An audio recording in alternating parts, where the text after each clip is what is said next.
Imagine this: you're sitting in front of your computer screen, drained from weeks of pushing yourself beyond your physical limits, working through pain most people couldn't even imagine. The chemotherapy had left your body weak, your hands trembling as you typed through late nights, and yet, you hadn't missed a single deadline, not a single meeting. You'd been proud of that dedication, holding on to the belief that your effort would mean something. But that day, your boss's face appeared on your screen, his cold expression filling the frame during a hastily scheduled Zoom call. His voice was sharp, dismissive, as if your exhaustion was some personal inconvenience to him. "You're not putting in any effort at all, Valentina," he said with a sigh of irritation, as if he was scolding a child rather than someone who'd been dragging herself through hell just to show up for work. There was no empathy in his tone, no acknowledgement of the quiet war you'd been fighting in your own body. Just contempt. You could feel the sting behind your eyes as he spoke, but you refused to give him the satisfaction of seeing you break.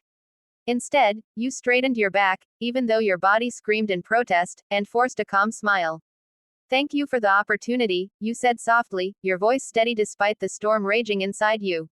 The Zoom window went dark, and you just sat there in silence, the weight of his cruelty crashing down on you. There's a special kind of pain in realizing that the loyalty you poured into a job means nothing to the people you serve. They don't see your sacrifices, they don't care about your struggles, they only see numbers, deadlines, and bottom lines. That night, as you lay in bed staring at the ceiling, your mind replayed every moment of the last few months.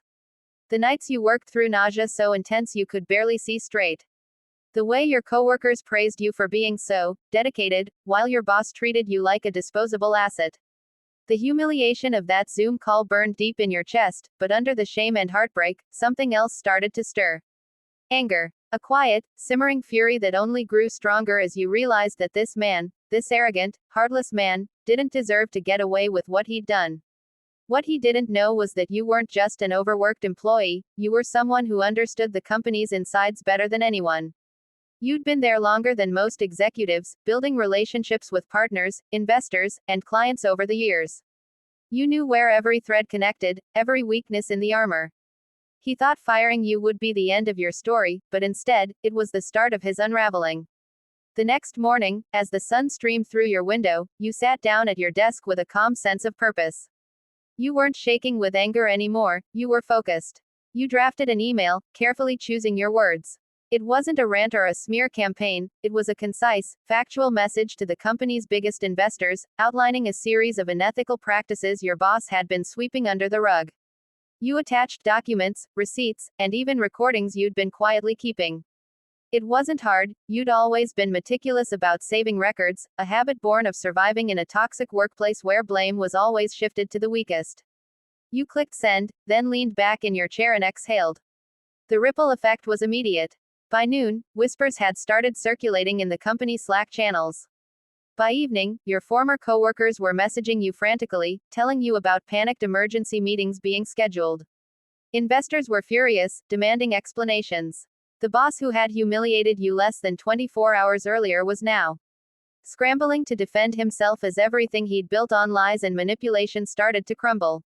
You could almost picture him pacing in his expensive office, sweat gathering on his forehead as he tried to spin the narrative, realizing too late that he'd underestimated the weak employee he thought he could discard so easily.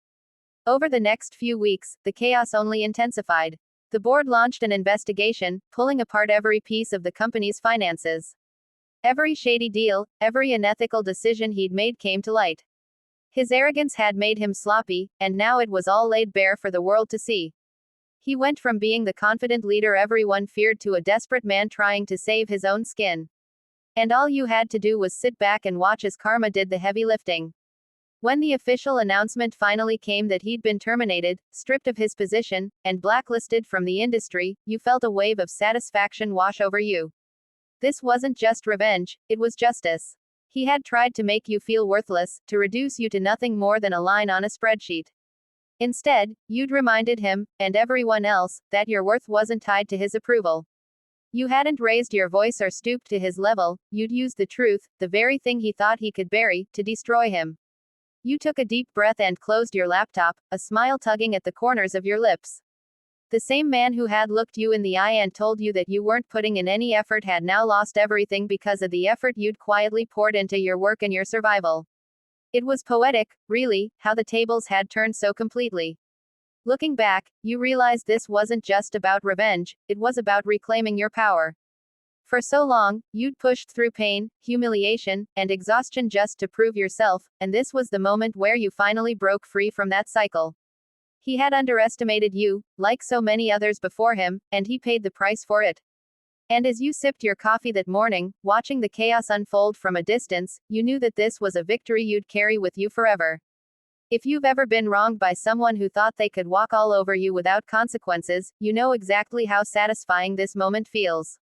This wasn't just a win for you, it was a reminder to anyone who's ever been treated like they're disposable that patience, intelligence, and quiet resilience can be the sharpest weapons of all.